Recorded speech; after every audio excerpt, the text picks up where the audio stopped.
Hello प्यारे बच्चों, क्या हाल चाल आप सभी के डियर स्टूडेंट्स। नवदीप सर की फिजिक्स की क्लास में आप सभी का स्वागत है प्यारे बच्चों। तो देखिए प्यारे बच्चों, आज मैं ये नई सीरीज स्टार्ट करने जा रहा हूँ, जिसमें अपने क्या करेंगे कि जो बेसिक फिजिक्स के टॉपिक हैं जो कि जनरली हर एक चैप्टर में आपके काम आते हैं, वो छोटे छोटे टॉपिक में आपको शॉर्ट वीडियो लगभग 4 या 5 मिनट की वीडियो में उसको करवाया करूँगा। ठीक है। तो आज का जो अपना टॉपिक है ये है what is a unit vector, और ये टॉपिक आपके 11वीं 12वीं बीएससी चाहे कोई कम्पिटिटिव एग्जाम हो, सभी के लिए इक्वली क्या है, ये यूज़फुल रहेगा आपके लिए। तो आपने ज़रूर इस वीडियो को आगे से आगे शेयर करना और चैनल को सब्सक्राइब जरूर करना। तो देखिए what is a unit vector, हालांकि हो सकता है आपको ये टॉपिक आता हो, लेकिन फिर भी चलो बेसिक नॉलेज के लिए या कई कुछ नया सीखने के लिए अपने क्या करते हैं, ये ऐसे टॉपिक किया करेंगे बीच बीच में। बिल्कुल छोटी वीडियो, यानी ज़्यादा नहीं, 10 मिनट से कम कम की वीडियो हुआ करेगी ये वाली। ठीक है। तो देखो यूनिट वेक्टर क्या होता है। तो वेक्टर क्वांटिटीज आपको पता है, जिसका मैग्नीट्यूड और डायरेक्शन दोनों होती है। तो यूनिट वेक्टर क्या है, एक तरह की वेक्टर का अपने टाइप कह सकते हैं। ठीक है। तो यूनिट वेक्टर का जो फॉर्मूला होता है, यूनिट वेक्टर, ठीक है, ये फॉर्मूला क्या होता है, ऊपर तो क्या आ जाएगी, वेक्टर क्वांटिटी आ जाएगी। क्या आ जाएगा, वेक्टर क्वांटिटी आ जाएगी। और नीचे क्या आएगा, वेक्टर क्वांटिटी को जब अपने क्या करते हैं, मैग्नीट्यूड से डिवाइड करते हैं, मैग्नीट्यूड ऑफ वेक्टर क्वांटिटी। ठीक है। वेक्टर क्वांटिटी, इन दोनों को जब डिवाइड करते हैं तो अपने को क्या मिलता है, यूनिट वेक्टर मिलता है यहाँ पर। ठीक है। कि वेक्टर को आपको क्या करना है, डिवाइड किससे करना है, मैग्नीट्यूड ऑफ वेक्टर क्वांटिटी से डिवाइड करना है। तो अब अपने क्या है कि इसको एक एग्जाम्पल के थ्रू समझते हैं।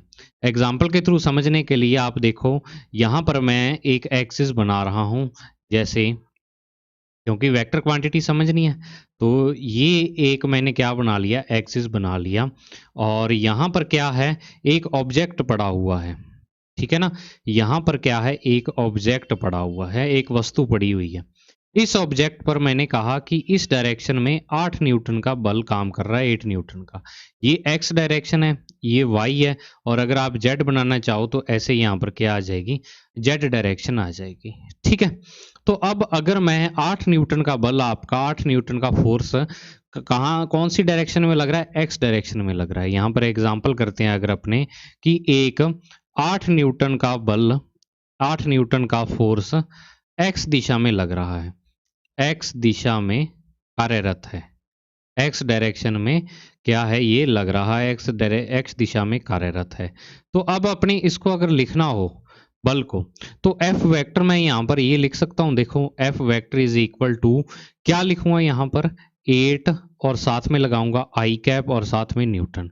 अब ये आई कैप यहाँ पर क्या है, और ये 8 क्या है, और न्यूटन ये यूनिट। ठीक है। इसकी ये फोर्स आ गया।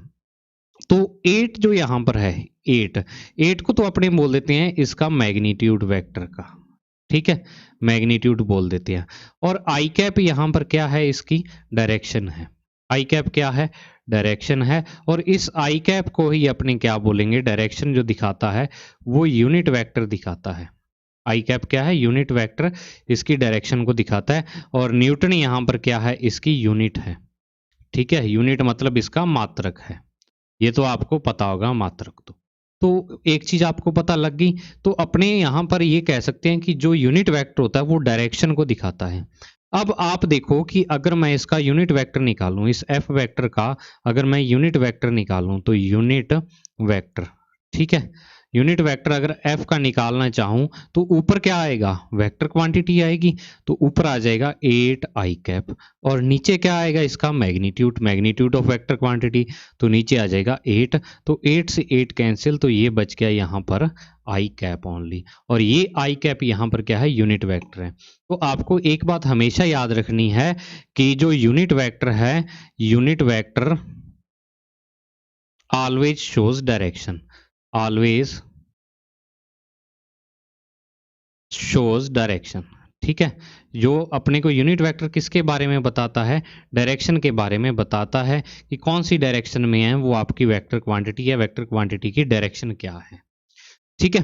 अब एक चीज़ और मैं आपको यहाँ पर बताना चाहूँगा कि जो आई कैप है यहाँ पर, ये तो चलो ऐसे आ गया।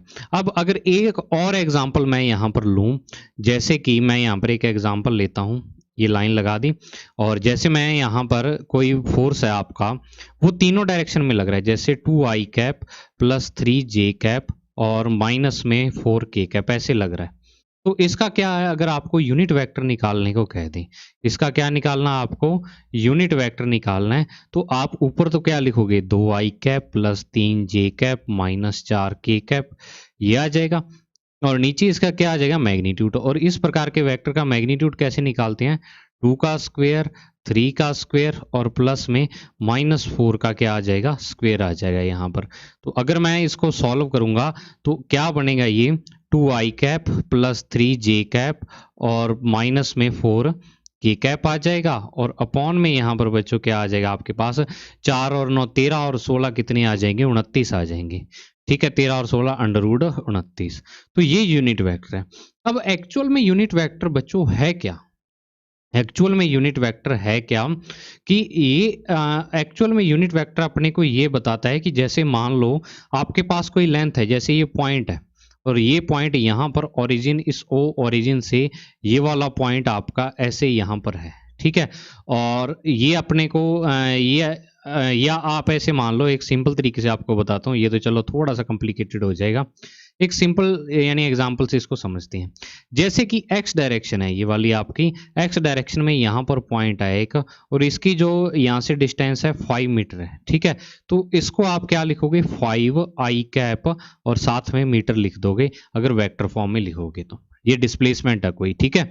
तो अब यूनिट वेक्टर अगर ओनली आई कैप लिखूं मैं यहाँ पर, ओनली आई कैप, तो वो बताएगा कि इस वेक्टर की एक यूनिट कितनी है, मतलब कि इस वेक्टर का एक पार्ट, छोटे से छोटा पार्ट कितना है, तो वो क्या है, आई कैप है। इस तरीके से इसके टोटल कितने हैं, आई कैप आई कैप आई कैप, और सारों को जोड़ते जाओगे तो टोटल 5 आई कैप, यानी 5 पार्ट हैं इसके। तो यूनिट वैसे भी आप जानते हो, यूनिट क्या होता है, छोटे से छोटे पार्ट को अपने यूनिट बोल देते हैं, ठीक है।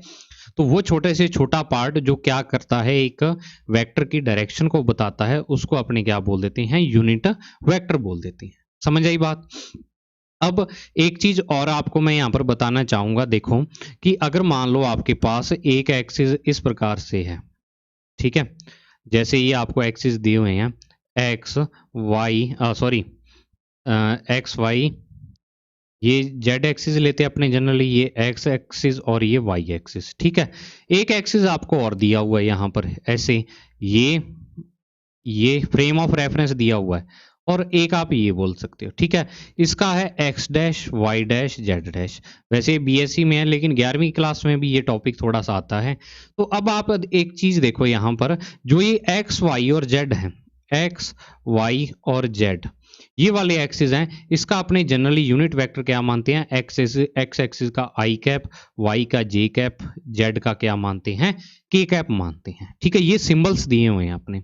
अब अगर मैं आपको यहाँ पर ये बोलूं कि जो आपको एक्स डैश वाई डैश और जेड डैश 3 दिए हुए हैं, इसका यूनिट वेक्टर क्या होगा, इसका यूनिट वेक्टर क्या होगा, तो बच्चों आपको याद रखना, इसका यूनिट वेक्टर आई जे के कैप नहीं होगा, क्योंकि देखो आई कैप की डायरेक्शन ये वाली है, ठीक है, जे कैप की डायरेक्शन ये वाली है, और के कैप की डायरेक्शन ये वाली है। और अगर आप कहते हो कि सर जो आई एक्स डैश है इसका आई कैप ही होगा, तो आई कैप की तो एक ही डायरेक्शन, आई कैप की 2 डायरेक्शन तो हो नहीं सकती, तो यहां पर अपने को अलग यूनिट वेक्टर मानने पड़ेंगे, इसका आई डैश, इसका जे डैश और इसका के डैश, ठीक है, के डैश कैप। तो मैं यहाँ पर लिख देता हूँ, देखो एक्स डैश का हो जाएगा आई डैश कैप, इसका जे डैश कैप और के डैश कैप। इस तरीके से यूनिट वेक्टर डायरेक्शन के साथ चेंज हो जाता है, ठीक है ना। कि अगर मान लो ये वाली डायरेक्शन थी पहले, तो इस डायरेक्शन में यूनिट वेक्टर है आई कैप, और इस डायरेक्शन जब डायरेक्शन चेंज हो गई, क्योंकि ये इधर वाली डायरेक्शन और ये इधर वाली, तो यूनिट वेक्टर भी साथ में क्या हो जाते हैं, चेंज हो जाते हैं। और यही आपके सबसे मेन टॉपिक है, जो काम में आने वाला टॉपिक है, ठीक है। तो ये एक सिंपल सा इंट्रोडक्शन था, मतलब कि सिंपल सी वीडियो थी यूनिट वेक्टर को एक्सप्लेन करने के लिए। तो मुझे उम्मीद है आपको ये वाली वीडियो पसंद आई होगी, तो इस वीडियो को आगे ज़रूर शेयर करना, और अगर अच्छी लगे तो अपने व्हाट्सएप पर ज़रूर इसका स्टेटस लगाना कि सर हमें पढ़ाते हैं। ऐसी वीडियोज़ आपके लिए मैं लाता रहूँगा। Thank you, have a nice day प्यारे बच्चों।